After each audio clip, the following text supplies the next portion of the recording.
This is the most annoying thing I've heard over the last few months, really. But the problem is that our clients aren't good enough. And I even got it in the strategic forum last week from this one member there that, you know, the problem is that our clients don't want this stuff. And the sort of answer that I've always given is, you know, so I wonder whether Steve Jobs asked people whether they wanted an iPod before he invented it. And in fact, because I know quite a the answer to that, which is that when Sony, as we get old enough, developed the Walkman and talked to the public and said, would you like this? Then the answer was no. University people did not like the idea. Why would you want to walk around with music in your ears? You know, and yet now it's absolutely a standard part of everybody's lives, or most people's lives. So we need that sort of thinking that shows people a proposition that's irresistible, as opposed to waiting for them to tell us what we want or appear to appreciate it. My sort of favourite, the most famous example, I guess, is Henry Ford's statement about innovation, which is that if you gave people what they want, you'd give them a faster horse rather than a new car. We just need some kind of thinking. There have to be solutions between now and 2050 that we haven't begun to contemplate, some disruptive technologies or something.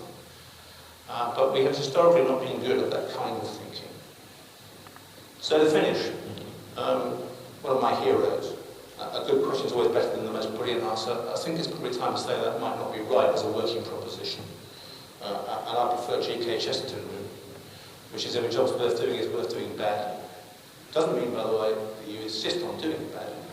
It means that if you have to make a start and get in and not wait for all these questions to be answered.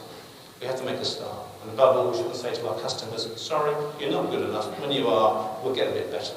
That won't do anymore as part of the conversation. So, on the basis of Copenhagen action, now will be a good time to act, not just on carbon, but in delivering on some of the promises that we've only so far vaguely articulated about integrated solutions, about a genuine whole life solution, about evaluating our projects post-occupation, all the stuff that we say that we do, including government, by the way. It is government policy to buy on whole life.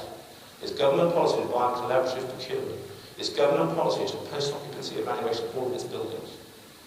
When I asked OGC how many buildings have been through Gateway 5 post-occupancy evaluation, the answer was, I'm not certain, but I think it would be a very round number.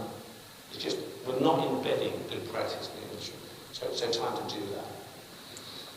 And to acknowledge the spectacular opportunity that presents to us for these two things. The fact that whether it's the domestic retrofit, with or without Kevin McLeod, whether it's the new Code for Sustainable Homes, which is starting to work.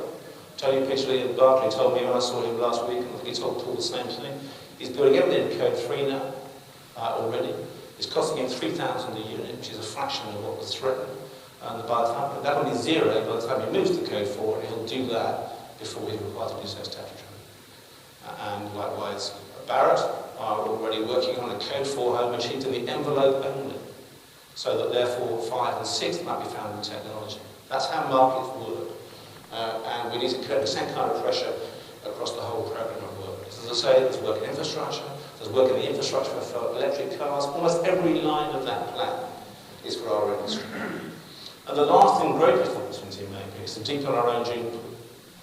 That instead of this being an industry which is not respected by potential entrants for the most part, but isn't the job that people fight for at university because they want to be management consultants or something. You know, what a spectacularly noble cause this would be, an efficient industry that does innovate, that does respond to the imperative of carbon reduction. We could turn on a whole generation, and generations beyond that, to think about this industry in a new way, and bring in new entrants and new thinkers.